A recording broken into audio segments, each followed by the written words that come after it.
dan menjelaskan kalau kambing itu bukan untuk dirinya sendiri, tapi untuk kebutuhan pendidikan anak-anaknya. Ya menurut ayah Nia ya, kambing itu boleh dijual dengan alasan biaya pendidikan anak-anaknya aja. Karena udah terlanjur kecewa, akhirnya ayah Nia pun menjatuhkan talak 1 dan menceraikan ibunya Nia dan memilih pergi dan tinggal dengan istri pertamanya di kota Dumai. Tapi biarpun begitu, ayah Nia itu masih terus ngirim uang sebesar 500.000 per minggu untuk kebutuhan ibu Nia dan anak-anaknya di rumah. Terus setelah itu, yang udah di bulan Mei tahun 2024, ayah Nia yang saat itu sebagai salah satu anggota jemaah tablik berencana akan menjalani kegiatan dakwah di Medan. Terus sebelum berangkat ke Medan, ayah Nia pun sempat menghubungi Nia dan ibunya, bahkan sempat mengirimkan uang sebesar 1 juta untuk mereka. Dan di situ ayah Nia pun sempat meminta Nia untuk berhenti jualan gorengan dengan keliling kampung, karena ngingat Nia yang seorang perempuan yang cuman sendirian jalan kaki. Nah jadi ya, ayahnya ini takut terjadi hal-hal yang gak diinginkan, karena ngingat sebelumnya ayah Nia juga sempat menjadi korban begal di kampungnya. Nah jadi ayahnya takut kejadian yang sama itu terulang ke Nia, makanya dilarang.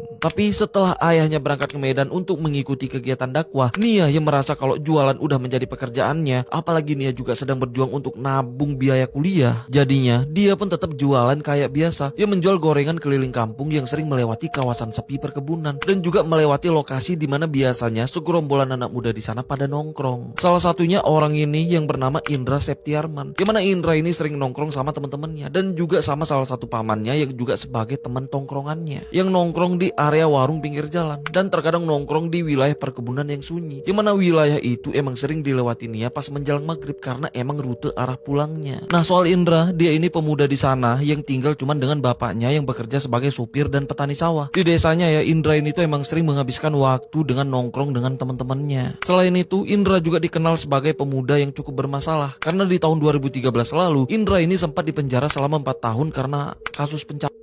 Setelah bebas di tahun 2017, dia ditangkap pihak kepolisian lagi karena kasus narkoba, sampai dia pun mendekam di penjara lagi selama 6 tahun. Dan di tahun 2024 dia pun baru bebas lagi. Terus karena Indra ini dikenal sebagai mantan napi atau residivis di kampungnya ya, dia pun sampai dijuluki Indragon, yang aku pun gak paham arti dan maksudnya apa. Di samping itu, setelah bebas, Indra ini gak punya pekerjaan tetap. Terkadang dia kerja sebagai kuli bangunan dan terkadang nganggur. Nah selama nganggur, Indra ini biasanya menghabiskan waktunya buat nongkrong sama teman-temannya yang sesama pemuda di sana. Yang mana biasanya mereka nongkrongnya itu di kawasan sepi dekat musola dan juga di semak-semak dekat pemakaman desa yang ada di kawasan perkebunan. Tapi mereka juga sering nongkrong di salah satu warung yang ada di kampungnya, yang mana itu juga rute yang biasa dilewati Nia saat keliling menjual gorengan. Dan Indra dan teman-temannya juga sebenarnya udah sering beli gorengan Nia pas lewat. Nah tapi awalnya nggak ada masalah apapun.